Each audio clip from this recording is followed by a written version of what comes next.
역사상 가장 많은 땅을 차지한 왕은 누구일까요? 1번 히틀러, 2번 나폴레옹, 3번 알렉산더, 4번 징기스칸. 몇 번이겠습니까?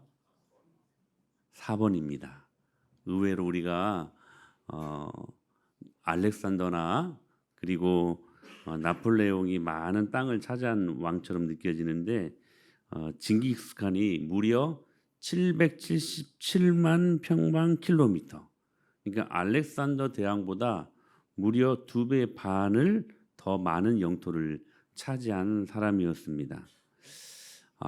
오늘 본문 8복 세 번째 복에 해당하는 온유, 그 온유한 자가 복이 있나니 그 결과가 무엇이라고 말씀하십니까?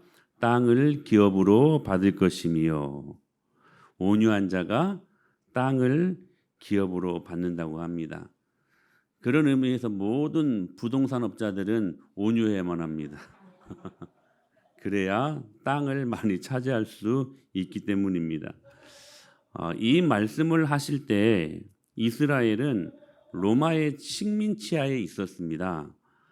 로마에는 식민지를 효과적으로 통치하기 위해 어느 정도의 식민 정책을 펼치게 되었는데, 그게 뭐냐면 식민지의 특권층에게 땅을 줍니다.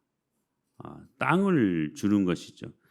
당시 특권층에 해당하는 사람들이 바로 사내들인 공회원들이었습니다. 이것이 약 인구의 2% 정도 되는 그러한 사람들이었는데, 이 사내들인 공회원들에게, 특권층들에게 이 로마 정부가 땅을 주고 일정한 액수의 세금을 받습니다. 그 세금 외에는 이 사람들 마음대로 해도 괜찮은 거예요. 그래서 삭개오가 일정한 세금을 로마 정부에 세납하고 그 이후에는 어떤 방법으로든 갈취에 상관이 없었던 거예요. 그래서 그가 세리를 넘어서 세리장이 된 것 아니겠습니까?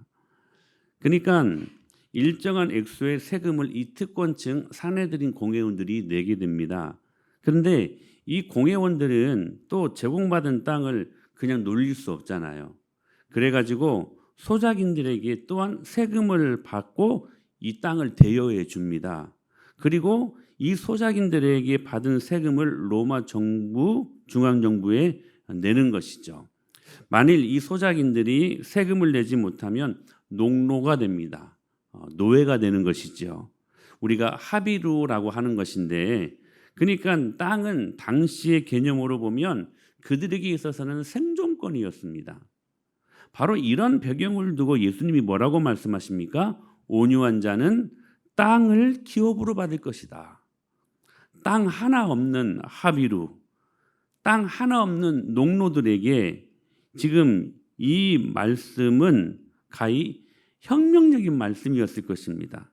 귀가 솔깃하지 아니할 수 없는, 혹 우리도 땅을 얻고 특권층이 될 수 있는 건가 하는, 아마 이 말씀이 그들에게는 복음으로 들렸을 것입니다.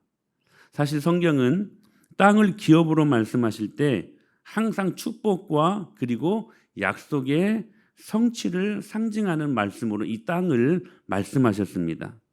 인류의 조상이었던 아담과 하와, 그들이 에덴 동산 그 땅에서 하나님의 은혜를 누리지 않았습니까? 그런데 그 땅이 저주를 받습니다. 자, 축복의 땅이었고 저주의 땅이 같이 에덴 동산 안에서 이루어지게 됩니다. 계속해서 성경은 이 땅이라는 표현으로 하나님의 말씀, 하나님의 나라를 말씀하시는데, 창세기 12장 1절 또 하나의 믿음의 조상 인류 아브라함에게도 가나안 약속의 땅을 그 아브라함에게 약속하십니다. 그리고 그 땅을 성취함으로 그 약속을 이루신 것이지요. 결국 종말에 보면 새 하늘과 새 땅으로 인도하실 그 땅은 약속과 하나님의 언약, 축복의 상징이 된 것입니다. 그렇다면 누가 땅을 기업으로 받게 됩니까? 오늘 본문에서 뭐라고 말씀하세요? 온유한 자가 받는다고 말씀하십니다. 자, 시편 37편에 이런 말씀이 있어요. 시작. 진실로 악을 행하는 자들은 끊어질 것이나 여호와를 소망하는 자들은 땅을 차지하리로다. 잠시 후에는 악인이 없어지리니 내가 그것을 자세히 살필지라도 없으리로다. 그러나 온유한 자들은 땅을 차지하며 풍성한 화평으로 즐거워하리로다. 할렐루야. 이 말씀을 예수님이 그대로 받은 거예요. 그래서 하시는 말씀이 온유한 자는 복이 있나니 그들이 땅을 기업으로 받을 것이다 말씀하고 계십니다. 그렇다면 여러분, 온유가 뭡니까? 다시 한번 우리 복습해 볼까요? 민감해야 될 때 민감하고, 그리고 둔감해야 될 때 둔감해야 되는 것. 여러분, 무엇에 민감해야 됩니까? 하나님의 진리의 말씀에 대하여. 여러분, 민감하십시오. 그 말씀대로 살지 못해서 죄를 지었을 때 그 죄에 대하여 민감해 하시기를 바랍니다. 그리고 둔감하십시오. 무엇에 대하여? 개인의 일신상의 문제에 대해서. 누가 나를 업신여기고 누가 나를 감정 섞인 말로 욕했다고 거기에 화들짝 반응하지 말고 자신의 일신상의 문제에 대해서는 둔감하라는 말입니다. 밤새 그거 곱씹고 묵상하고 불면증으로 하루를 지내지 말고 그거 둔감하라는 거예요. 할렐루야. 그때 그 온유가 선으로 악을 이기게 하는 능력이 된다는 것입니다. 이삭이 지난주 말씀 기억나시죠? 3개의 우물을 포기했더니 어떻게 됐어요? 7개의 우물 부엘 3발을 얻지 않습니까? 여러분 기억하십시다. 십자가의 은혜를 아는 사람들은 온유한 사람들입니다. 여러분, 이 온유가 결코 인성, 사람의 좋고 나쁨, 뭐 이 사람의 학력, 석사나 뭐 박사다, 뭐 이 사람의 경력, 커리어 이런 것들로 얻는 온유가 아니에요. 이 온유는 무엇이냐면 나를 위해 십자가 지신 그 예수 그리스도를 믿고 누리는 자들이 누릴 수 있는 축복이라는 것입니다. 여러분, 온유하십시오. 하나님의 땅을 그래도 우리는 누려야만 합니다. 어느 부자 집사님이 돈을 많이 벌어 그래서 큰 저택을 샀습니다. 그 저택 안에는 풀장도 있고요. 그 저택이 얼마나 크면 뒷 야산 같은 것이 자기 집이에요. 뒷 숲길을 걸으면 별것이 다 있는 거예요. 근데 이 부자 집사님이 믿음이 좋은 분이셨어요. 그래서 선교사님을 초청합니다. 안식년을 잠깐 나오신 선교사님 초청하셔서 자기 집에 한 달이든 2달이든 마음껏 있고 싶은 대로 있으시면서 편안히 자기 집에서 쉴 것을 그렇게 공고했습니다. 그랬더니 이 선교사님이 알겠다고 하고 그 저택에서 한 달, 2달을 쉬고 있었습니다. 그런데 이 선교사님이 볼 때에 너무나 신기한 것들이 많은 거예요. 그래서 그 풀장에서 수영도 하고 뒷산에 산책을 하면서 듣지 못한 새소리도 듣고 보지 못한 과일 유실수도 따먹고 그걸 저녁에 이 부자 집사님이 퇴근하고 오실 때마다 이야기하는 거예요. 집사님, 저 뒤에 무슨 과실나무가 있었는데 와, 참 맛있대요. 와, 참 좋았습니다. 이렇게 계속 이야기하는. 그랬더니 이 부자 집사님 그러는 거예요. 아, 그런 과일나무도 있었어요? 아, 그런 새소리도 있었습니까? 그러니까 이 부자 집사님은 대저택은 지었지만 그리고 그곳에서 자기 소유로 갖고 있었지만 누리지 못했어요. 아침에 일찍 출근했다가 저녁 늦게 퇴근하고 다시 또 쪽잠 자고 또 다시 아침에 출근하고 또 저녁 늦게 퇴근하고 누리지 못했습니다. 그런데 정작 이 집의 주인이 아닌 선교사님은 그 대저택에서 누림의 축복을 경험하고 있었다는 사실입니다. 사랑하는 여러분, 온유한 자에게 주신 땅의 축복은 복음의 자유를 누리는 것에 있습니다. 여러분, 복음으로 자유를 누리십시오. 주님이 우리에게 주신 복음의 능력은 여러분 위대한 것입니다. 우리의 작은 이성 안에 갇히지 말고 아둥바둥 살지 말고요. 이 땅에서 여러분 허우적거리며 살지 마시고요. 하나님이 주신 위대한 복음의 자유를 경험하시면서 누리시면서 살라는 거예요. 주님은 우리를 상속자로 삼지 않으셨습니까? 그러므로 여러분 하늘나라가 우리의 상속물이고 여러분 온 우주 만물이 다 우리 것입니다. 이 믿음을 갖는다면 여러분 우리가 어찌 염려할 수 있고 어찌 두려워할 수 있겠습니까? 여러분 누리시기를 바랍니다. 그래서 이 땅의 개념은 누림의 개념이 있다는 거예요. 그렇다면 더 구체적으로 이 온유한 자들에게 약속하신 땅은 어떤 의미를 담고 있을까요? 첫째, 선한 영향력을 담고 있습니다. 땅은 히브리어로 에레츠라고 합니다. 문자적인 땅, 나라, 영역, 영토를 말하는 것입니다.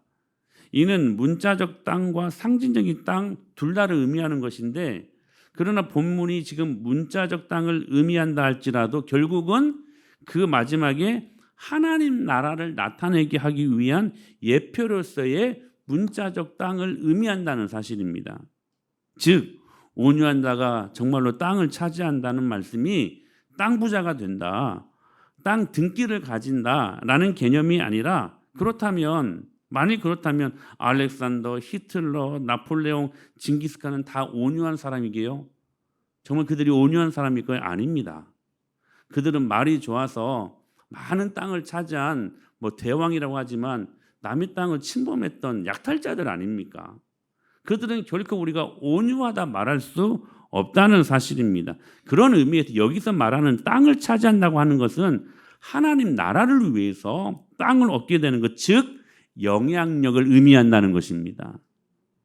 영원한 하나님 나라의 그 땅에 대한 예표로서 때로는 하나님께서 실제적 가나안 땅도 주십니다. 그 가나안 땅에서 하나님 나라의 실현을 위해 하나님의 영향력을 가나안 사람들에게, 그 원주민들에게 끼치라고 하시는 말씀인 것입니다. 이는 야베스의 기도에서 확연하게 나타납니다.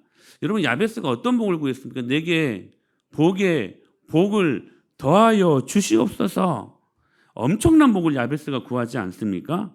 그 복을 구했던 것은 그 복으로 그 다음 기도 제목이 뭐예요? 시작. 야베스가 이스라엘 하나님께 아뢰어 가로되 원컨대 주께서 내게 복을 더하. 그 다음 기도 제목이 뭐냐면 하나님 저에게 복을 더하여 주시옵소서. 그리고 난 다음에 무슨 기도를 하냐면 나의 지경을 넓혀 주시옵소서. 나의 지경을 넓혀 주시옵소서.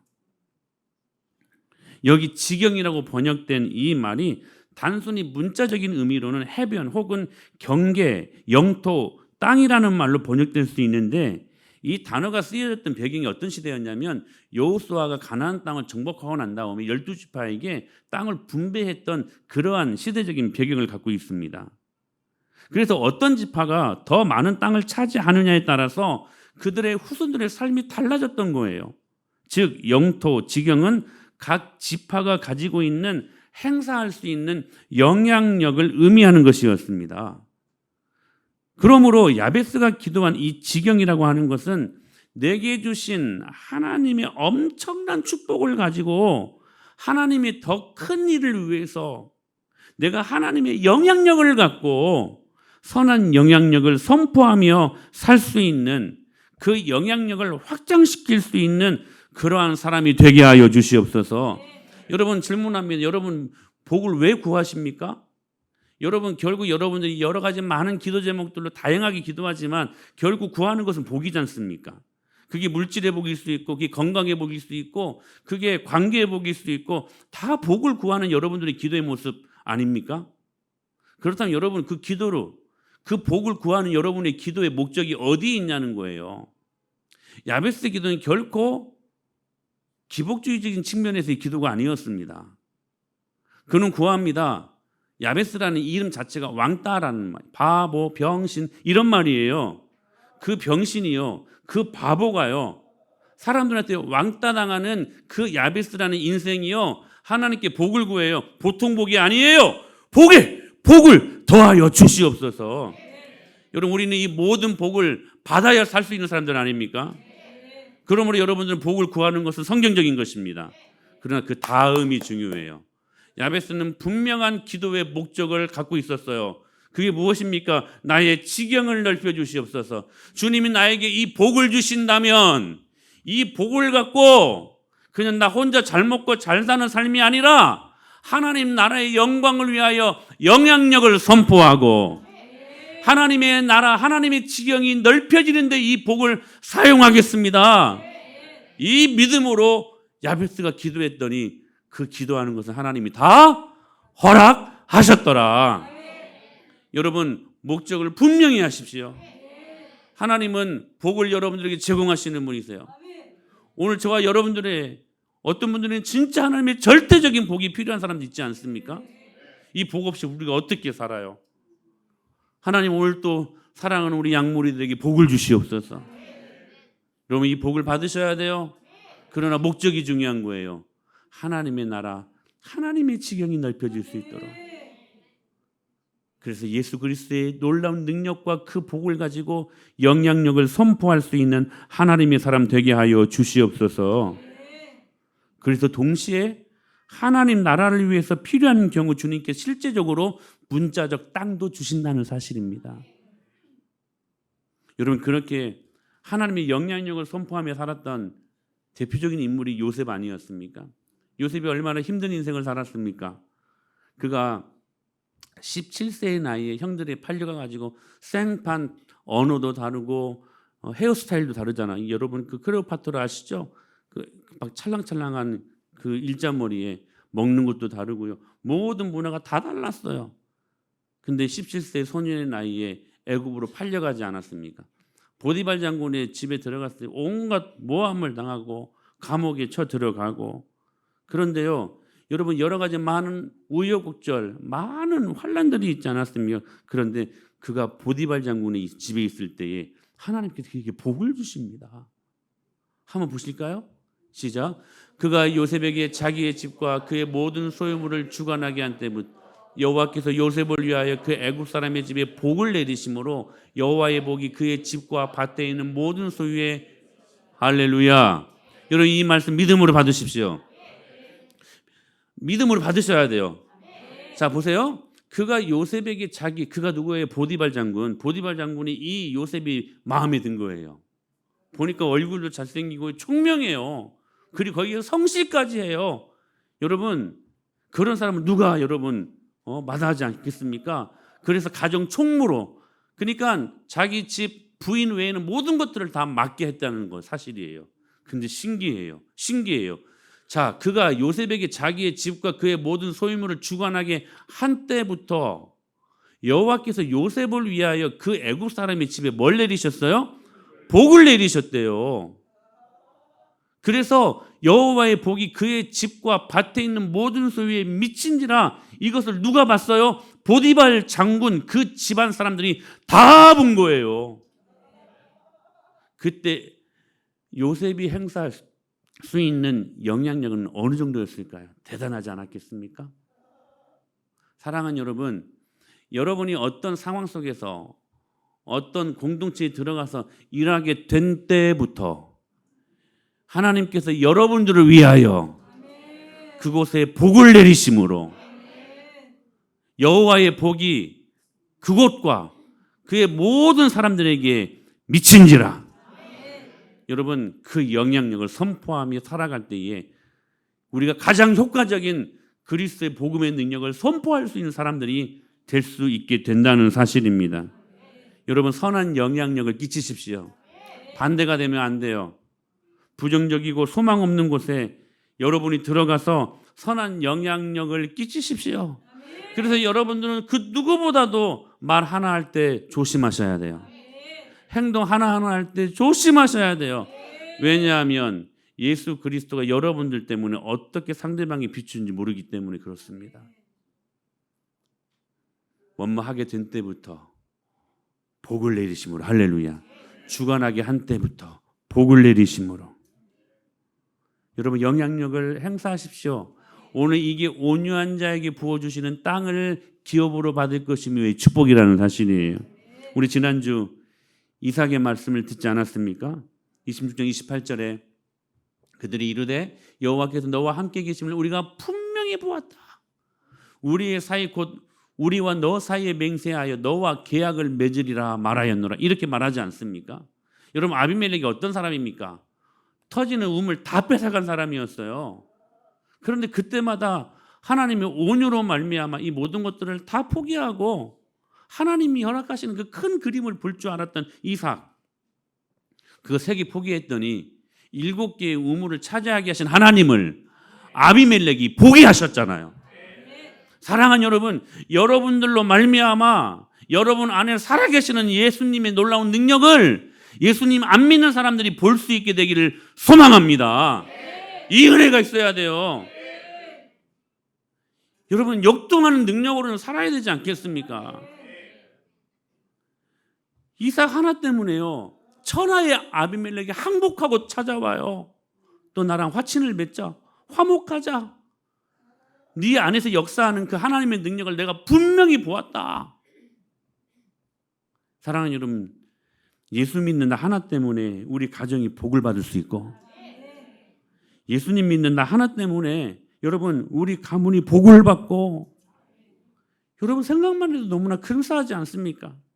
예수님 믿는 나 하나 때문에 직장에 하나님의 형통이 임하고, 예수님 믿는 나 하나 때문에 우리 학교에서 반에서 하나님의 놀라운 능력이 선포될 수 있고, 여러분 그것으로 행복한 삶을 살 수 있게 되기를 축복합니다. 선한 영향력을 끼치십시오. 이것이 온유한 자들에게 부어주신 하나님의 땅을 기업으로 받게 하신 축복이라는 사실이에요. 두 번째는 사람의 마음을 정복해 나가는 축복입니다. 온유는 선한 능력으로 사람의 마음을 정복해 나가게 합니다. 오늘 본문에서 말하는 땅은 다름 아닌 하나님의 통치 영역을 말하는 것입니다. 하나님의 동행하심을 통해 임하는 하나님의 주권이 미치는 땅, 즉 하나님의 임재를 통해 누릴 수 있는 땅이란 말입니다. 그런데 그 땅을 어디에 두셨습니까? 로마에 뒀습니까? 여러분 파리에 뒀습니까? 런던에 두었습니까? 피렌체에 뒀습니까? 베니스에 두었습니까? 이 5도시가 우리가 내년에 갈 유럽 도시 아닙니까? 베들레헴에 두셨습니까? 예루살렘에 두셨습니까? 아닙니다. 그 땅을 어디에 두셨냐면 사람 마음에 두셨습니다. 누가복음 17장 이렇게 말씀하셨어요. 시작. 바리새인들이 하나님의 나라가 어느 때에 임하나이까 묻거늘 예수께서 하나님의 나라는 볼 수 있게 임하는 것이 아니요 또 여기 있다 저기 있다고도 못하리니 하나님의 나라는 너희 안에 있느니라. 하나님의 나라가 어디에 있대요? 우리 마음 안에 있대요. 우리 마음 안에 있대요. 미국의 남북전쟁 당시 정치인 스텔톤이라고 하는 사람이 있는데, 이 사람은 링컨의 반대자였습니다. 적극적인 반대자였습니다. 그런데 링컨이 대통령이 되고 전에 항상 이 링컨을 뭐라고 말하냐면 교활한 광대, 오리지널 고릴라 막 이렇게 비하했습니다. 그런데 이 링컨이 대통령이 되자 이 링컨이 그를 국방장관으로 임명합니다. 그러니까 원수를, 대적을 국방장관으로 임명한 거예요. 훗날 이 링컨이 암살당하지 않습니까? 이때 이 링컨의 십자 앞에서 스탠턴이 뜨거운 눈물방울을 떨어뜨리면서 이렇게 말했대요. 여기 지금까지 세계에서 가장 위대한 통치자가 누워 계십니다. 그의 온유함이 내 마음을 정복했습니다. 여러분, 온유는요 사람의 마음을 얻어요. 사람의 마음을 정복해요. 여러분, 그 사람이 내 사람 되기를 원하십니까? 그러면 온유하셔야 돼요. 사실 이 세상에서 가장 온유하게 사신 분은 우리 예수님이십니다.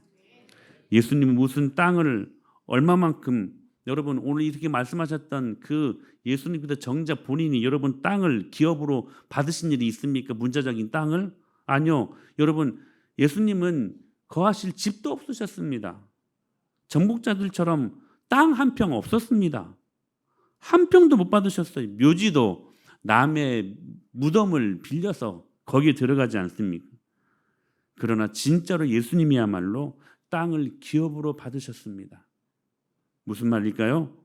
나폴레옹이 권력야욕을 채우기 위해서 프랑스 영토를 다 차지하고 유럽 전체를 말발굽으로 점령했지만 마지막에는 쫄딱 망하면서 자신이 빼앗은 영토는 다시 다 빼앗기고 부하들도 다 배신해서 다 그냥 등지고 다 도망가 버리고 마지막 작은 섬 세인트 헬레나 섬에서 최후를 맞이했을 때 예수님이 온유에 대해서 이렇게 말했다고 합니다.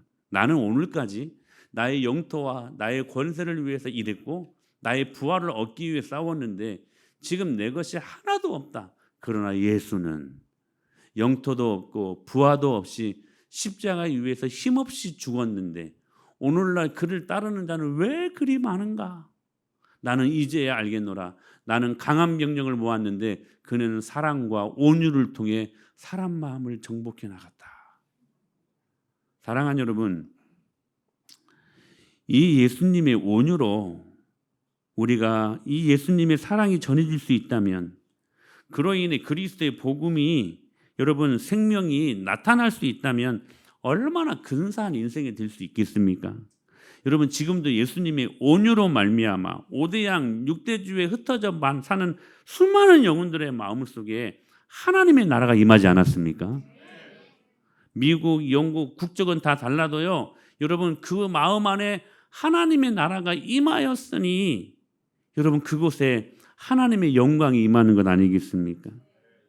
사랑하는 여러분, 오늘 이 은혜가 임하게 되기를 축복합니다. 사람의 마음 얻고 싶으십니까? 온유하십시오. 말씀을 마치면서 제가 유년부 교육전도사로 수십 년 전에 사역을 할 때에 전전에 있었던 그 교회가 한 1,100명 정도 어른들 성도 다니는 출석하는 교회에 유년부를 맡아서 전도사로 교육전도사로 나가서 신대원 다닐 때였는데 그 유년부가 고작 1,100명, 1,200명 이 장년을 자랑하는 교회가 고작 유년부는 60명이 불과했습니다. 이 아이들에게 복음을 심어주고 다양한 매체를 통해서 예배하고 그리고 재미있는 주일학교를 만들었습니다. 당시에 참 즐겁게 사역했던 것 같았습니다. 근데 그 중에는 정말로 세상이 감당할 수 없는 주의 산만함과 동시에 정말로 다스려질 수 없는 아이들이 있잖아요. 그런 아이들이 거의 50% 이상 되었습니다. 그런데 그 아이들이 여러분 아이들에게도 말씀이 들어가면요 변해요. 이 아이들에게 복음이 들어갈까? 들어갈 수 있을까? 하는 그 아이들이 있잖아요. 근데 이 아이들에게 하나님의 말씀을 정직하게 십자가의 복음을 정직하게 증거했어요. 근데 그때 당시 그 아이들이 하는 말이 죄송합니다. 제 자랑 같아서 목사님 그때 전도사였죠. 전도사님 설교가 너무 좋아요. 아이들이 하는 말이 우리 린리 같은 아이들이 목사님 설교가 너무 좋아요. 은혜 받았어요. 이렇게 말하는 것 같은 말들을 아이들이 많이 했었습니다. 근데 이 아이들이 한 달, 두 달 말씀을 듣다 보니까요. 아이들이 변하는 것을 보게 돼요. 눈이 달라져요. 교회 안 빠져요. 그때 유년부 예배가 9시였는데 동시간대에 아주 유명한 아이들한테 인기 좀 만화 영화들을 많이 했었습니다. 근데 전혀 거기에 영향받지 않았어요. 그냥 교회 나오는 거예요, 이 아이들이. 그러니까 이 아이들이 6개월 예수님의 말씀을 듣고 하다 보니까 아이들이 변화되기 시작하는 거예요. 변화되기 시작하니까 엄마 아빠도 감당할 수 없었던 그 아이들이요 바뀌니까 얼마나 신났겠어요. 얼마나 신났겠어요. 그러니까 이 아이들이 그렇게 변화되다 보니까 60명이 연말 가니까 200명이 되더라고요. 근데 이 수적인 부흥 때문에 지금 드리는 말씀이 아니고요. 그들의 삶이 하나님의 말씀을 듣고 바뀌다 보니까 변화되다 보니까 예수님을 몰랐던 걔네들의 엄마 아빠도요. 이게 뭔가 싶은 거예요. 우리 아들이 우리 딸이 교회를 다니다 보니까 삶이 변하고 가치관이 변하고 태도가 변하네. 이게 뭔 일이지? 여러분 아십니까? 그 해에 이 아이들의 부모님 50명이 교회에 등록했습니다. 아멘 아니야 여러분? 우리 교회 50명이 등록하면 여러분 이 자리 넘쳐버리겠네. 대단한 일이었어요. 대단한 일이었어요.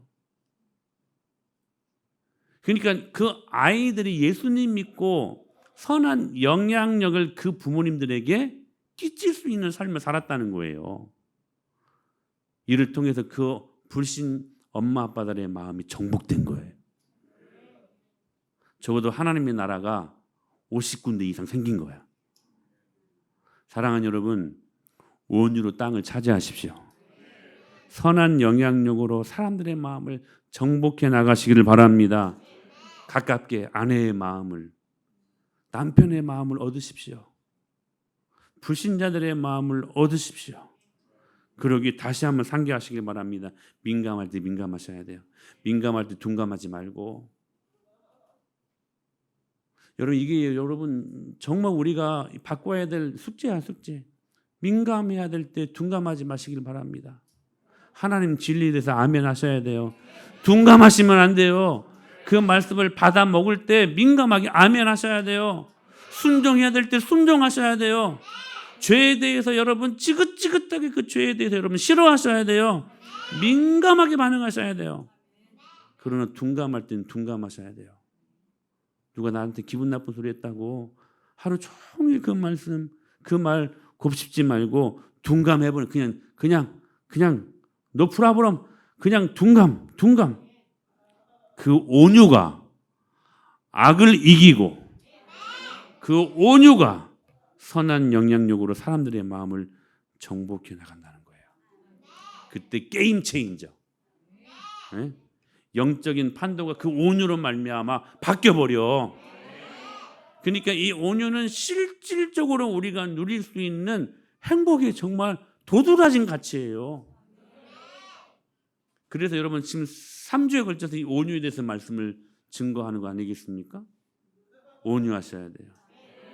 그러기에 십자가의 은혜로 똘똘 뭉쳐 살아야 돼요. 그 십자가 앞에 자신의 문제는 아무것도 아니니 그분께 모든 것들을 내어 맡겨드리세요. 응? 왜 아직도 아멘을 안 해? 내어 맡겨드리세요. 그때 그 온유를 통해 진짜 행복할 수 있는 하나님의 사람들이 될 수 있었다는 사실입니다. 초대교회 성도들은 다 그렇게 살았어요. 그 행복으로 살았어요. 오늘 이 은혜가 임하게 되기를 축복합니다. 그 땅을 정복해 나가십시다.